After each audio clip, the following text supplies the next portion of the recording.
before, I love it when I start StreamYard without audio and without video.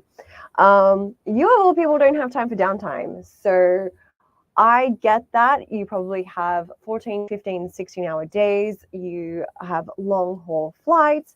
You operate between multiple time zones. So if you're from Singapore, then Australia is going to be in the same time zone if you're in Perth, but up to 3 hours ahead in Melbourne and Sydney.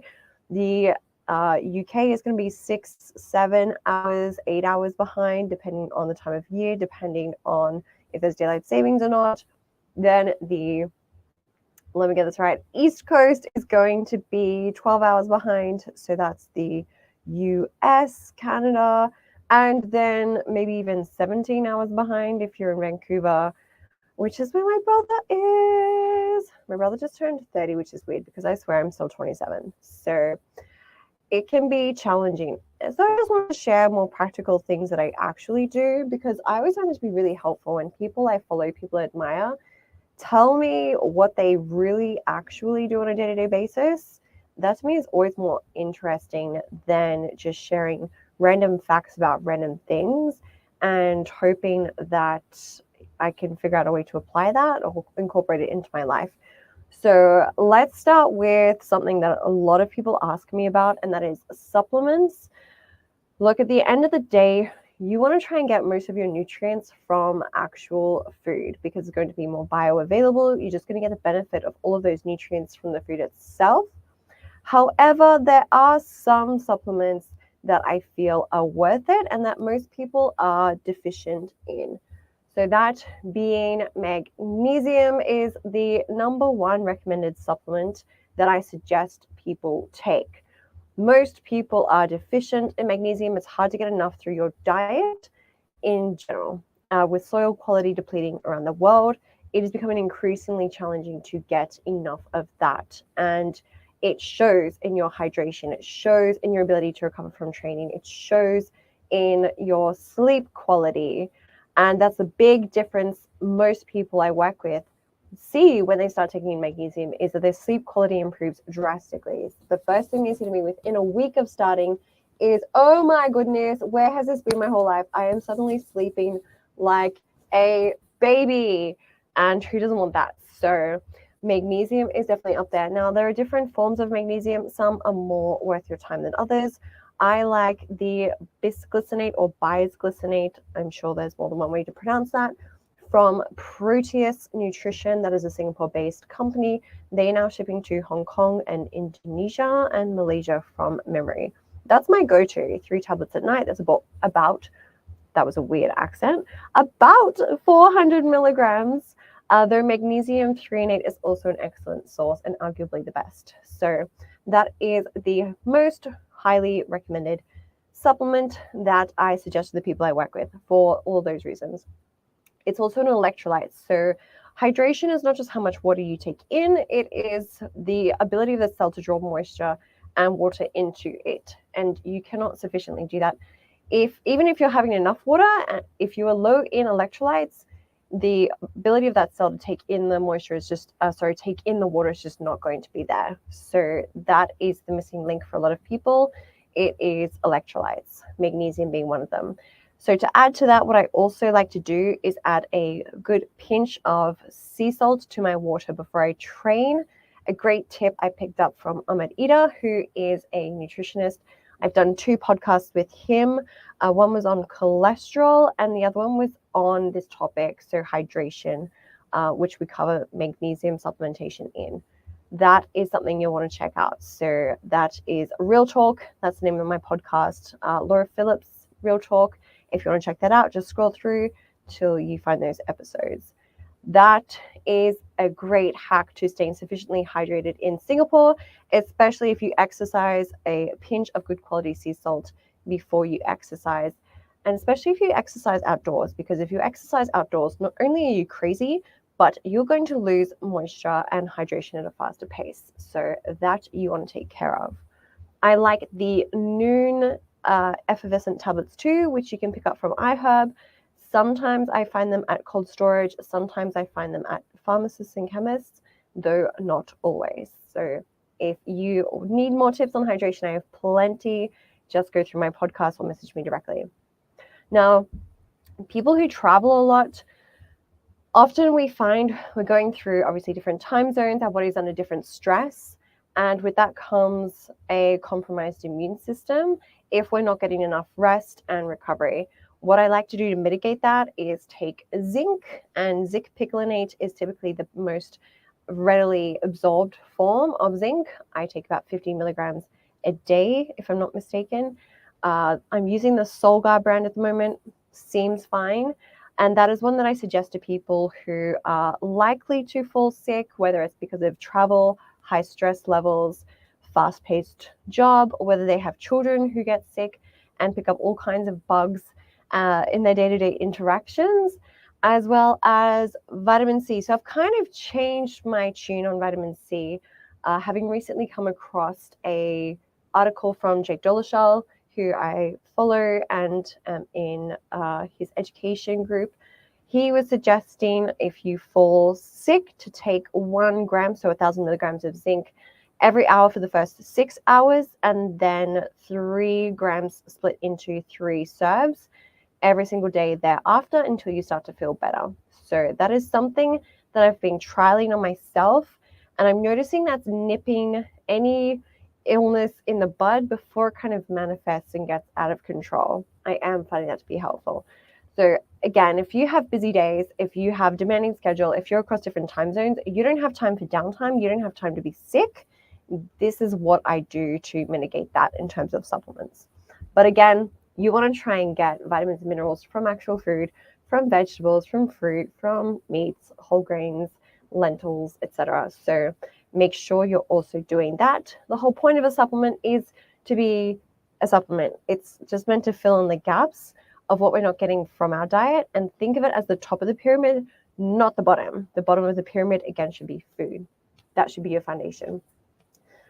In addition to those supplements, what I have recently used with myself, I've talked a little bit about low iron levels. So serum iron is tested when you go for blood tests. That's not uncommon, though stored iron, which we refer to as ferritin, is much less tested. It's much less known about, and you can have fine iron levels in terms of serum iron. You can have fine hemoglobin, so red blood cell count, red blood cell volume size, and you can still be low in ferritin. Now, this can become problematic when it comes to performance because you can end up with brain fog. You can end up feeling very, very, very out of breath, even just doing mundane day-to-day tasks. You can end up feeling like you just can't get traction in any one task. It's hard to hold a thought. It's hard to hold focus. And that's only going to slow you down. It certainly slowed me down. So since finding that out, I had an infusion in December last year when I went back home over Christmas. And I found that the benefits kicked in that day, and my performance in the gym skyrocketed tremendously. My ability to perform and recover was unlike anything else. It felt like a superpower. And since then, I've made a ton of progress in what I've been lifting. And I've noticed that my back is not chronically achy or in pain like it once was. So that's nice. I definitely recommend having your ferritin levels tested. Again, it's not routinely tested. Serum iron will be tested, but that's just what's circulating through the bloodstream. It's not the same as stored iron. So you may have to ask that. You may have to pay a little extra. Though addressing that is going to be an absolute game changer. And based on my conversations with Dr. Diraj and the amazing staff from Integrative Medical Center here in Singapore, about a third of their patients are low in iron, if not deficient. And that's a lot. And I should mention 75% of women in their 3rd trimester are tremendously low, and they fall into that classification of being deficient. So I did a podcast with him, Dr. Diraj, that if you want it, again, it's Laura Phillips Real Talk. It's the name of my podcast. You can scroll through and listen to the whole episode where I cover everything about iron in greater depth. But when we're looking towards maximizing productivity, minimizing downtime, this is going to be tremendously beneficial. 2, if we are low in ferritin for too long, we can often start to have symptoms that mimic underactive thyroid, and no one has time for an underactive thyroid. So you want to look into that, especially if you're having a hard time losing weight, shifting weight. You could be putting in a lot of effort and not seeing the results that you deserve to see because, again, your ferritin is low. So that's worth mentioning. Okay, so that is supplements covered. One more that I take is creatine monohydrate.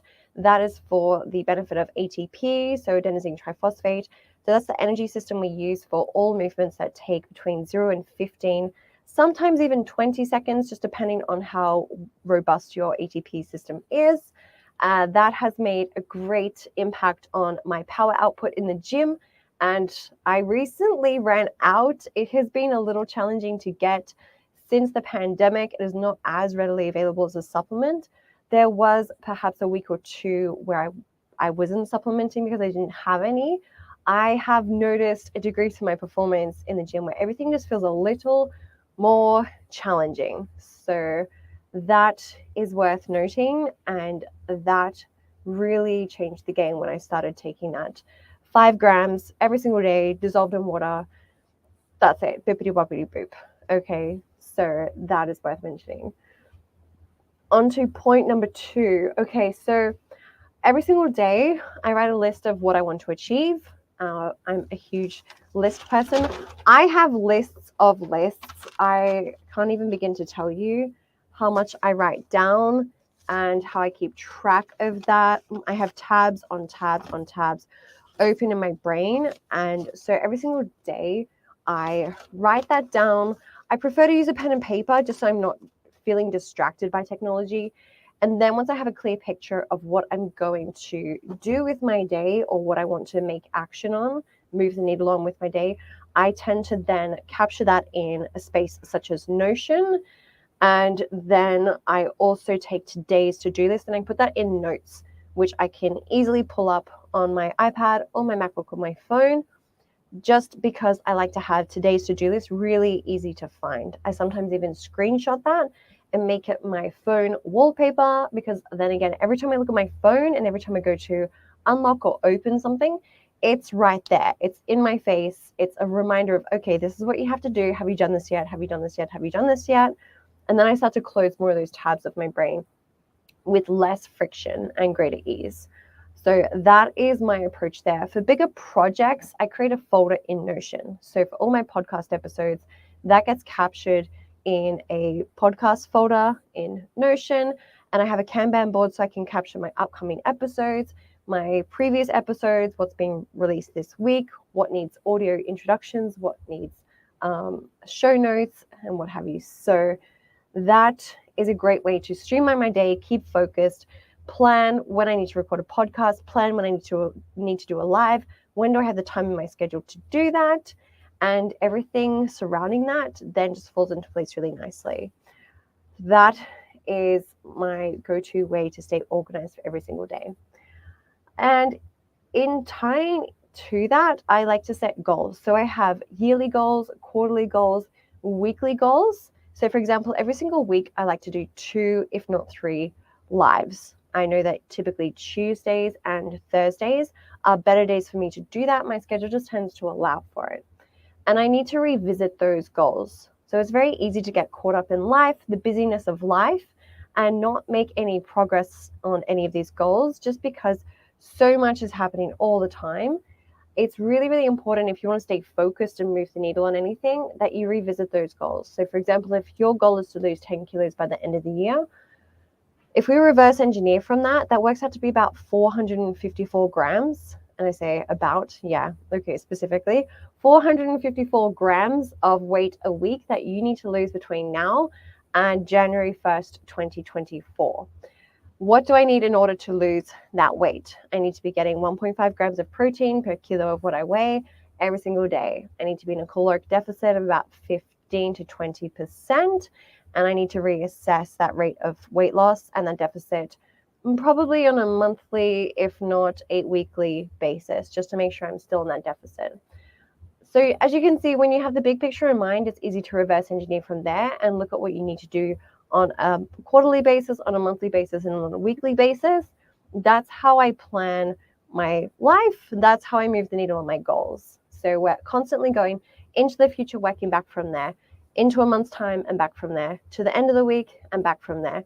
And I keep a running note in notes as well as in Notions that I can again refer back to what I've made progress on, what I've moved the needle on, and what I'm yet to see that tangible progress on.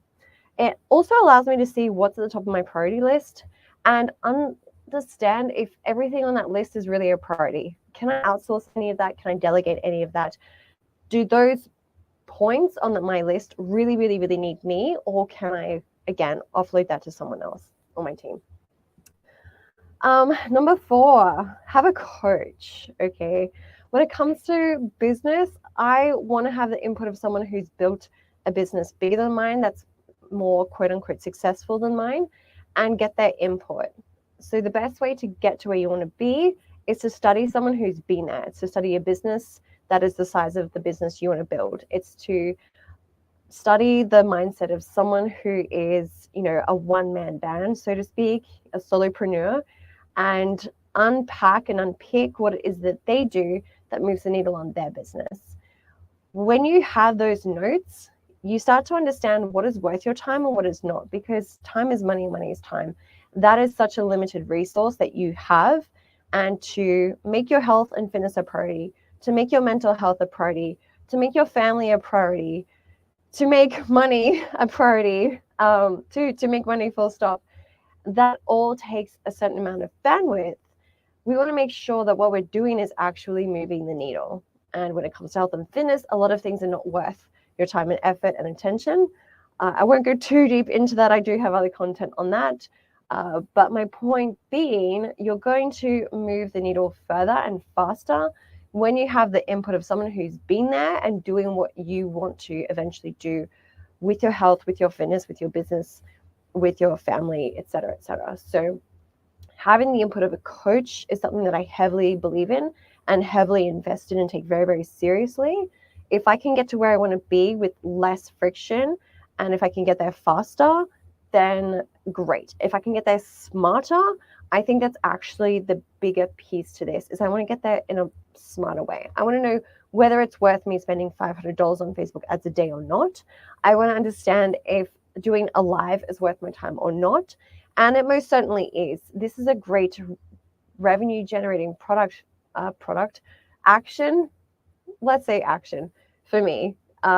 This shows that I'm an authority figure in my space.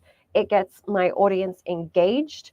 It's free, by and large. It's just Wi-Fi and electricity, for lighting. And I can repurpose this for a podcast. So I send this recording to my podcast manager, and she strips the audio, she turns it into a podcast. I can then obviously repurpose that, send the episode itself to people who show interest in working with me and say, hey, look, I have a live training on how to maximize your productivity and minimize downtime, even with 14-hour days. Would you be interested? So this then becomes a valuable resource and free giveaway that I can pass on to people to further demonstrate I'm an authority figure in my space, and I know what's worth your time when it comes to moving the needle on your health and fitness, even if you're busy, even if you have 14-hour days. So people appreciate that. Again, it's live, it's interactive. People can ask questions on the spot, and I can demonstrate I understand their struggles. I understand what they need help and support with. So this to me is a great revenue generating activity. And I've done that. I've come to understand that from doing this time and time again. Yeah, so study what works. And I've studied what works. This works. This has gained much interest from my wider audience. This has had people reach out to me directly after my lives and ask for more information about my services and how I can help them. And I've become really consistent at it. So that's my point number 5, is study what works and get consistent at that. Again, my weekly goal is to do this 2 to 3 times a week. Again, it's nice to have your face in front of your audience, for your audience to be able to ask you questions on the spot, to be able to send you follow-up messages, to get more information, and to demonstrate I understand their challenges, their struggles. I can demonstrate my knowledge about, what I do, obviously being a high performance coach. And that is super, super, super valuable, hopefully, to my audience. and also for me to understand what resonates with people, what topics are valuable to people, what do people want to know about, what are they less interested in. So study what works, get really consistent at that. That is my top number. That is my tip number 5, and develop processes surrounding that. So again, if I know that spending 90 minutes doing meal prep on a Sunday is going to save me time during the week, it's going to eliminate decision fatigue, and it's going to ensure that I'm sufficiently fueled for every other every other task that I need to do during the week. That to me is a great return on investment when it comes to my time, and I have processes in place to accommodate for that. So for me, if we take meal prep as an example, I order my groceries before Wednesday every single week. That is my top priority, because then I'm not going to spend so much money and time having to find food on the go. I don't have time for that. My schedule can change at the last minute. I can be in Dempsey, I can be in Anson, I can be on a Zoom call with someone who's in Paris, I can be in Katong. I'm Mrs. Worldwide, okay? I don't want to have to think about where I'm going to get healthy food when I'm in a rush and when I have 14-hour days. That's just not something I want to be reacting to. So I have my groceries ordered by Wednesday of every single week, and ideally before then. I have an app which allows me to create really easy shopping lists. It's a super simple app, and my God, it's such a time saver. I think it's called Bring. Let me just check that. I want to make sure that if you want it, I can share that with you. Yes, it's called Bring, BRING with an exclamation mark. It's so simple to use. And actually, I need to add something to this list. What was it? I'll have to think about that and come back to that. So I have that process in place of adding items to the grocery list when they come to mind. I tend to just add it straight to my grocery cart so that it's already there in the moment. I don't then have to go from my app to Lazada to order my groceries, but that's not always an option. So if I need to, then I do it that way. I already have the menu sorted out, and I'm such a basic bitch when it comes to food. I'm such a bodybuilder. It's chicken, it's veg, it's pasta. I like rice. I don't mind rice. I just find whole wheat pasta digests really well, and I'm more familiar with how to cook it. Not that cooking rice is hard. I'm just more familiar with how to cook whole wheat pasta. Okay. So that is my go-to lunch. I will sometimes do beef instead, again, just for variety, for the sake of getting some iron, all the nutrients of red meat and beef for that matter. So if it's not chicken, it's going to be beef mince. And then I usually have eggs for dinner. If not, it's chicken soup. That I buy. It's easy. So when I have really big days and I'm finishing late into the day, I'll just have the Soup Spoon Tokyo style chicken stew for dinner. It's like 22 grams of protein, which is great. It's super nutritious, a ton of vegetables in there. You have lotus, you have chicken, obviously chicken. You have celery, you have mushrooms, you have carrots, and a ton of other vegetables. So that for me is easy. It's like 3-4 minutes in the microwave, bippity boppity boop, done. Low calorie, which is great. If I want carbs to go with that, I can have a bread roll if I want. If I don't, fine. It's just easy. Or it's eggs. So I like to just scramble some eggs, have them on corn thins with a spinach dip. There's this really delicious spinach dip from Yumi's or Yummies. I want to say it's called Yummies. YUMMI, I believe. I think it's an Australian brand. Anyway, I like that. It works for me. Again, it's like 2 whole eggs, 3 whites. Yes, that much protein, that many eggs. Quickly scramble with a fork in the microwave.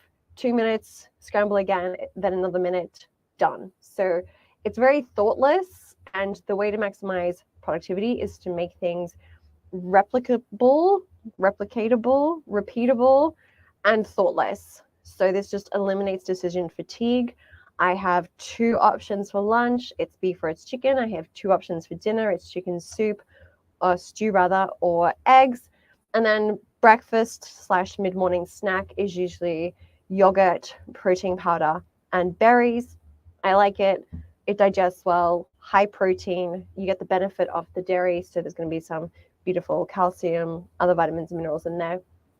antioxidants of the berries. They're frozen. I can keep them in the freezer at work. The vegetables, it's just a mix from Picard, I believe is the brand. They just live in the freezer at my workplace, so I don't have to worry about them going off. I just put them in the microwave for 5 minutes. Then I add my chicken and pasta, which is pre-cooked, and I give that another 2.5, if not 3 minutes.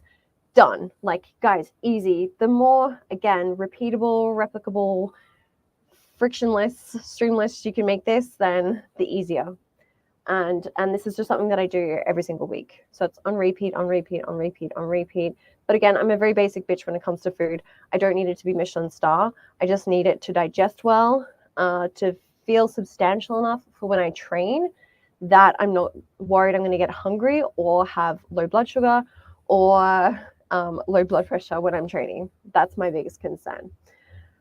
Why I eat that food is because I know it sits well in my stomach. So you shouldn't necessarily eat the same way as me. And this is why I'm very reluctant to tell people how and what I eat. It's why I'm very reluctant to post the whole what I eat in a day type of Instagram post. You see a lot of fitfluencers posting what I eat in a day.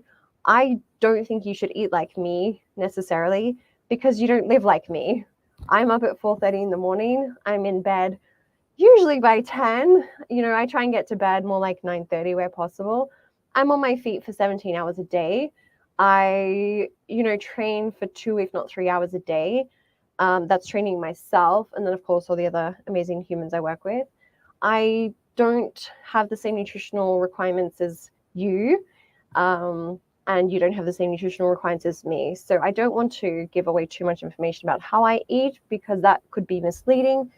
And although you can tell people, hey, like, don't eat like me, people will still try and do things that they probably should not do. So, yeah. But my point being, find what digests well. If it digests well and it tastes good, even better.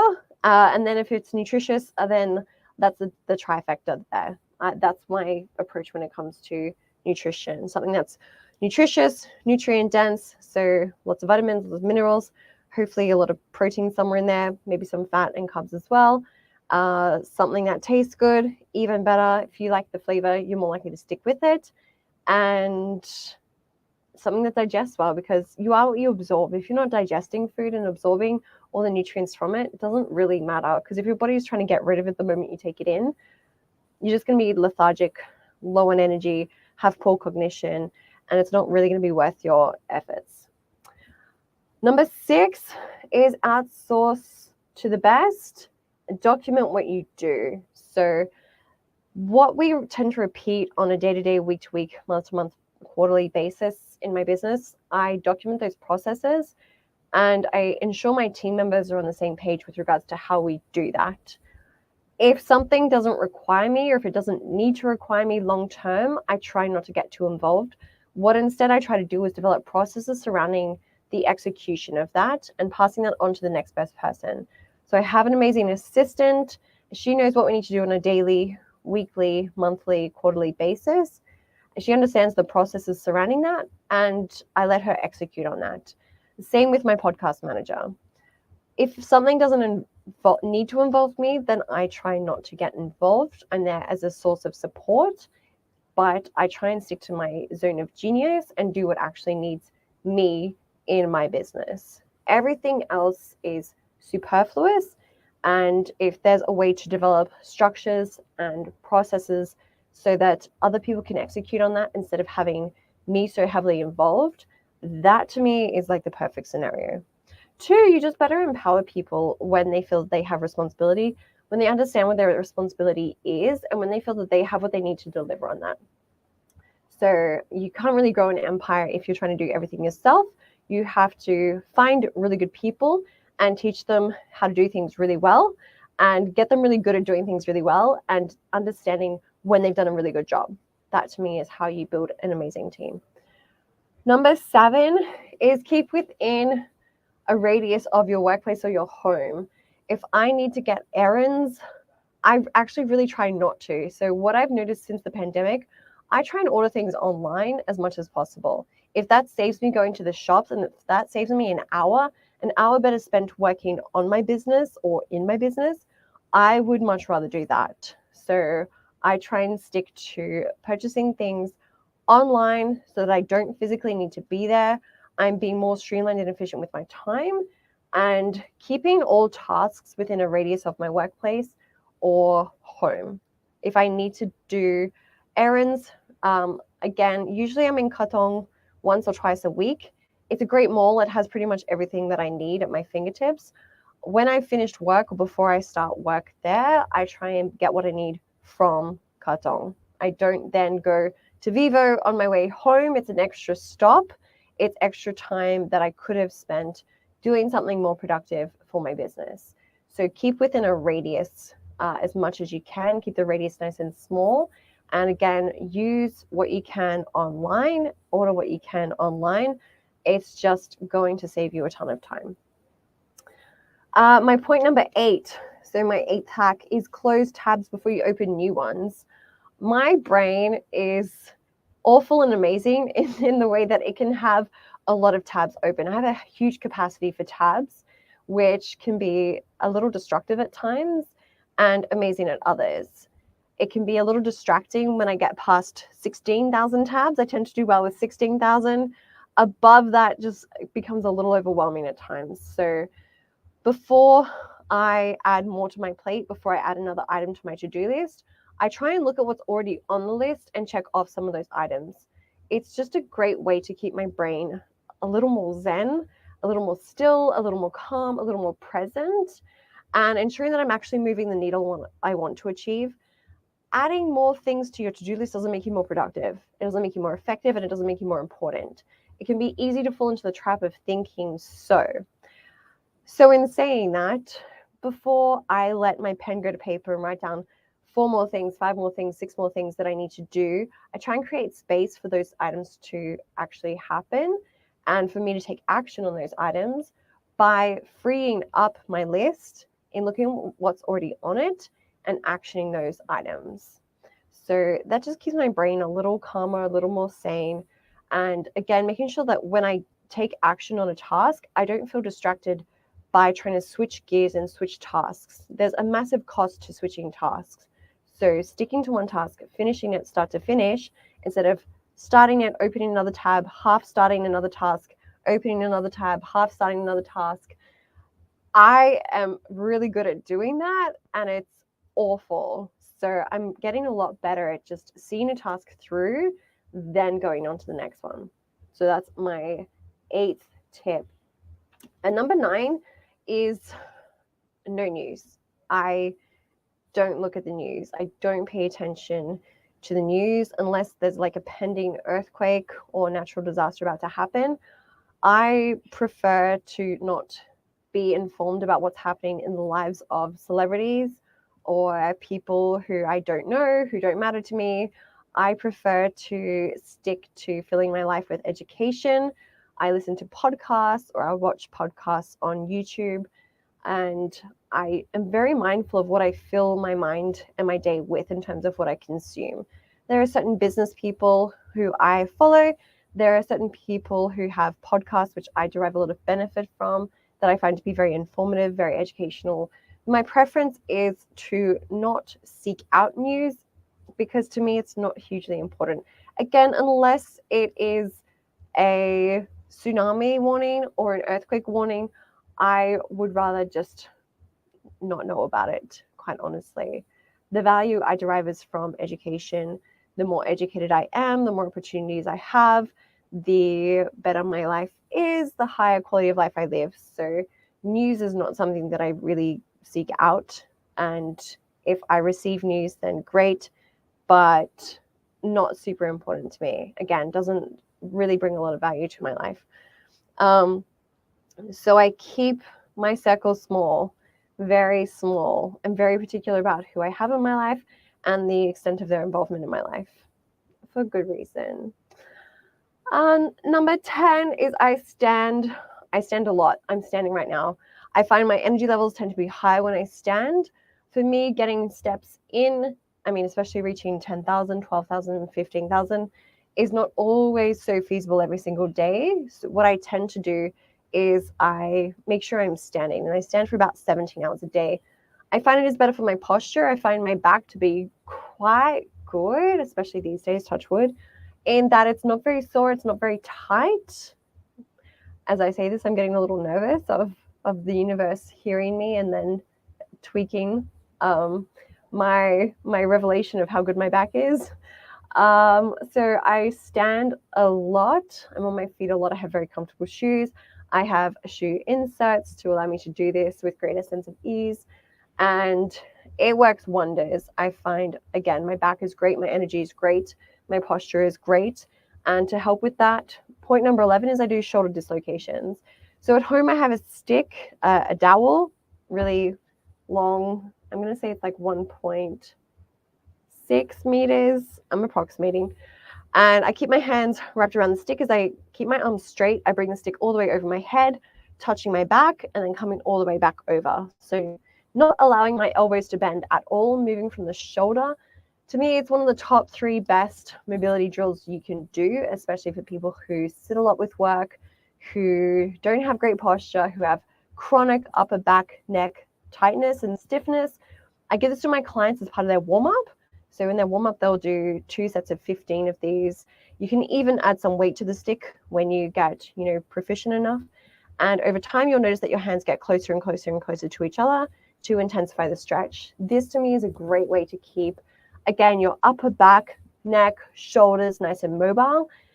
And who doesn't want that? I mean, when you spend so much time sitting, when you spend so much time in meetings, when you spend so much time hunched over your computer, this is an excellent way to get your body in the exact opposite position of sitting at a computer, because you're getting that external rotation, you're getting the shoulder depression, you're getting the downward rotation of the shoulder blade, and we tend to be in the exact opposite position. So this to me is an absolute game changer, something I give to all of my clients as part of their warm-up.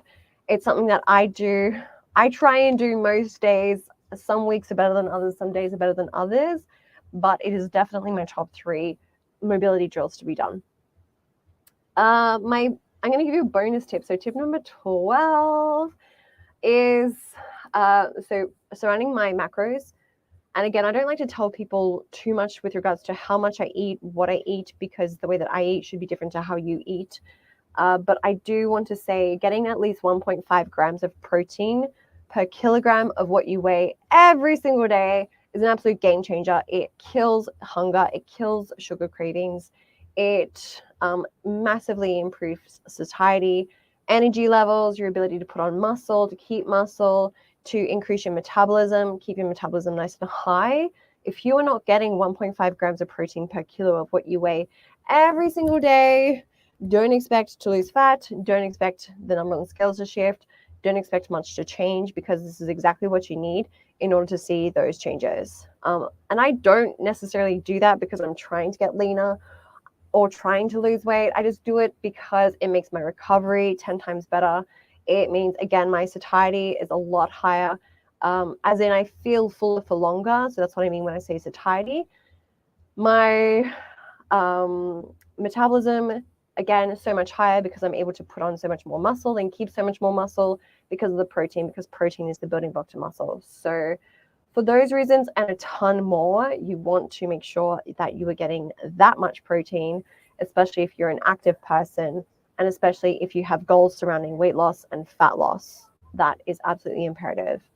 And then carbs. So I try and match my carb intake with movement. You may notice if you have a bowl of rice or noodles or pasta, and then if you just sit still, you kind of feel like ill, like sluggish, a bit slow, a bit weighed down, a bit heavy. That's not uncommon. And so what I've noticed with the clients and myself is when I match carb intake with movement, even if that's just a gentle walk, movement doesn't have to be vigorous exercise, though it can be. I just find that I perform at a much higher level. And for me, what I've noticed is limiting carb intake before lunchtime just feels a ton better for me personally. Cognitively, I perform a lot better. I feel a little foggy-minded if I have carbs in the morning. And by carbs, I mean rolled oats, I mean grains, I mean lentils, I mean rice, I mean pasta. I have pasta before I exercise, so I usually have pasta at lunch or early afternoon. So I'm going to have lunch soon. And yes, I will have whole wheat pasta in that meal to fuel my workout. Though me personally, if I have carbs, even toast, love toast, in the morning, it just mentally slows me down. I don't do so well with carbs in the morning. I feel like I don't even know myself. I don't know where I am. I feel a little jet lagged. I feel cognitively slow, sluggish. I hate it. So the only carbs I may have in the morning would be from fruit, would be such as frozen berries with my yogurt if I'm to have that in the morning. That seems fine. Anything with a higher GI load just does not go down so well for me personally. But again, we want to keep insulin sensitivity high. One of the best ways we can do that is to use those carbs in exercise after consuming them. So that's something worth noting. And this is a very individual thing. Nutrition is a very individual thing. This is not a nutrition talk or consultation, obviously, but that's just worth noting. Is you can learn a lot from your body and understanding what works for your body just by listening to your body. A lot of people are too busy trying to understand what you should and shouldn't eat, so much so that they don't get those signals and they don't get those signs from the body. So they don't really know what works for them because they're just listening to mass media and marketing and going, oh, I shouldn't have carbs. Oh, wait, actually, apparently carbs are good. Oh, I shouldn't have carbs after lunch. Or I shouldn't have carbs after 6 p.m. Oh, actually, I need a banana before training. Oh, no, bananas are too high in sugar. Do you know, like, there is so much misinformation out there. And one of the best ways to navigate a lot of that is just to tune in and connect with how you feel after consuming a certain food. Do you feel tired? Do you feel bloated? Do you feel slowed down, sluggish? Do you feel heavy, or do you feel energized? Do you feel like you perform better in the gym? Do you feel like you have low blood sugar? Do you feel like your blood sugar is nice and consistent? Do you have indigestion? Do you feel like you digest that food quite okay? Do you feel like you digest that food better in the evening? Again, a lot of this you can start to figure out just by looking for those signs and listening to those signals from the body. So unfortunately, nutrition has become a lot more complicated than what it needs to be because of all the mass information out there. But that's my 2 cents on that. So they're my 11 and actually 12. I gave you a bonus one. 12 hacks to maximize daily output, even when you have 14-hour days. These are my strategies. I hope you found this to be helpful. If you want a copy of my high performance game plan, which is the exact strategies that I use with my clients to help them maximize their output and minimize their downtime, do send me an email or respond to me directly on Instagram if you're watching from Instagram. If you're not on Instagram, or if you're not following me on Instagram, how dare you, how rude, do be sure to reach out to me. It's at Team Laura Phillips. Phillips is PHILLIPS. Make sure you are following me. If you want a copy again of the high performance game plan, message me your email address or reach out to me directly in the DMs, and I will make sure I get a copy of that to you. That is all for today. I look forward to seeing you in the next live. If you have any suggestions on what you'd like me to cover, please be sure to let me know. I always want to talk about what you want to hear about, so your inputs are greatly valuable to me. Thank you for watching and have an amazing Thursday.